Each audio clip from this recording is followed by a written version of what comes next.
Laurent Lejean, magazine Yannou.com, personne handicapée.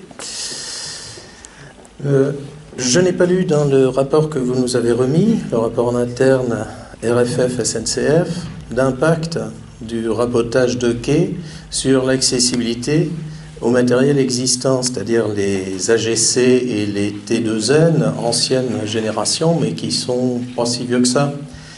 Or, si l'on rabote les quais, on va augmenter la lacune entre le plancher du train et le quai, et mettre en difficulté quelques milliers de personnes en fauteuil roulant manuel, et en inaccessibilité pour des personnes qui utilisent des fauteuils roulants électriques. Donc quel est l'impact de ce rabotage? Quelles mesures palliatives sont envisagées?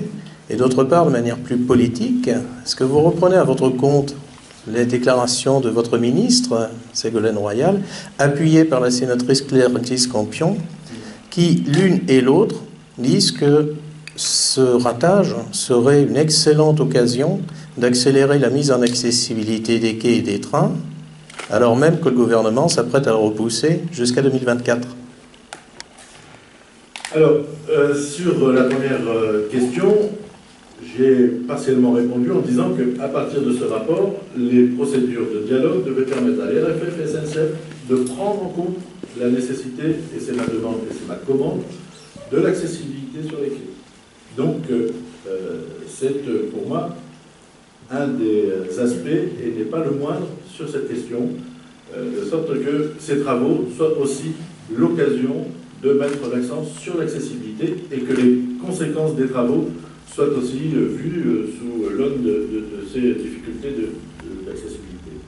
Pour votre deuxième question, le gouvernement ne repousse rien, le gouvernement essaie de nommer des engagements qui ont été pris par d'autres sans que jamais aucun travaux n'ait été engagé. Et vous le saviez, sous la présidence de Jean-Marc Ayrault, alors Premier ministre, à plusieurs reprises, nous avons réuni des comités interministériels sur l'accessibilité, et notamment le ministère des Transports, et notamment sur la question de l'accessibilité des quais.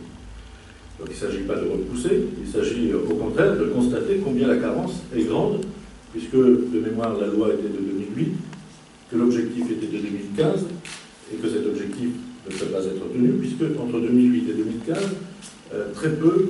2005, pardon. 2015, très peu, voire pas, particulièrement dans un certain nombre de domaines de transport, je pense à celui-ci, de travaux ont été engagés. Donc je m'associe, je dirais même mes propos sur l'accessibilité des quais et des gares en général ont été repris et appuyés par les ministres, et je les en remercie, et par la sénatrice, et je l'en remercie.